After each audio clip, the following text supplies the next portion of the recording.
आज आमच्या गावी आलो होतो कोटली येथे। तिथून आम्ही गोंडगाव येथे बैलांच्या शर्यती बघायला आलेलो आहे।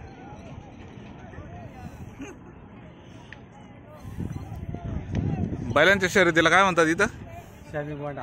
काय म्हणतात सर, सांगा जरा। शामिल गोंडा। शामिल गोंडा। हा, तर बैलांच्या शर्यतीला खानदेशामध्ये शामी गोंडा असं म्हटलं जातं।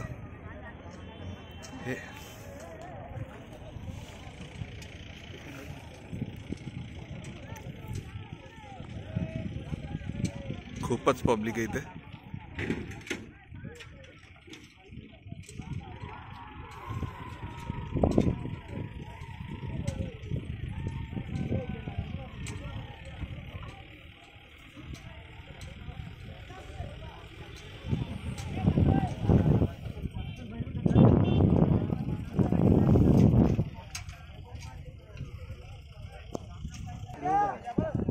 बैलगाडा बांधायचं काम चालू आहे।